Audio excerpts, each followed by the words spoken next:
it's not about what it every story. You don't have to show the kitchen sink at every story. It's what works for the story. Yes. Or what to your point, to your question of how do you reconcile?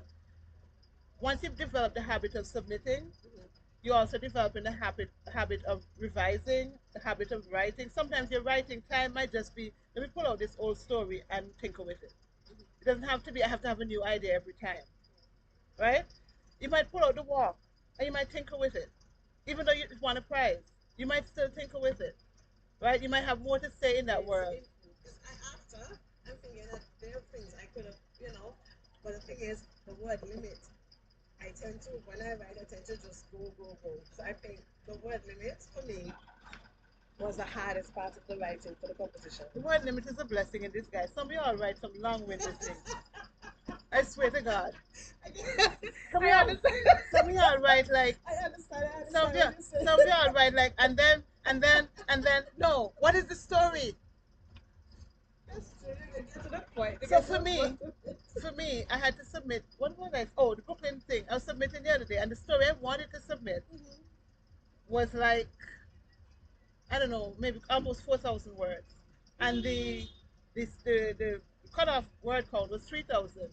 So I'm like, no, but this is the story I want to submit. So am I going to look for another story? Am I going to try to cut this down to 4,000? So I'm like, okay, let me read it. I'm not going to cut away the things that I think it needs. But what I found as I cut and cut and cut was there was a lot it didn't need. That was there. True. True. So it sometimes the word count thing helps you to find the story. Yeah, to find stories. Because I know when I was doing the editing for the neighbor, there were a lot of things I had in there that did not. The story didn't need. Yeah. A lot of extra dialogue, a lot of extra description, a lot of, and it was just on and on. So you need to just look at it, read it over, Yeah. think about it. So, Yeah. So yeah, I remember the neighbor now that you mentioned it. Yeah. Yeah. Yeah. Yeah.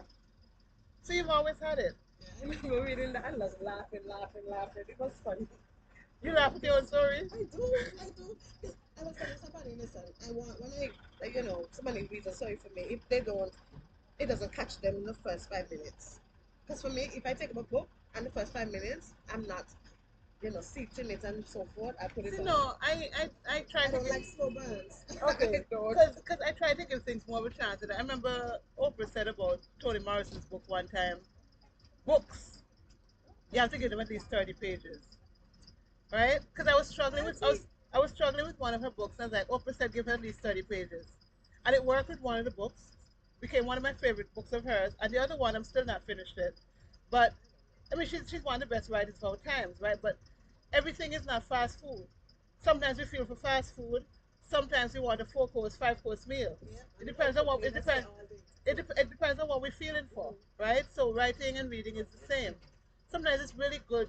It feels really good to lose yourself in an epic book, an epic story.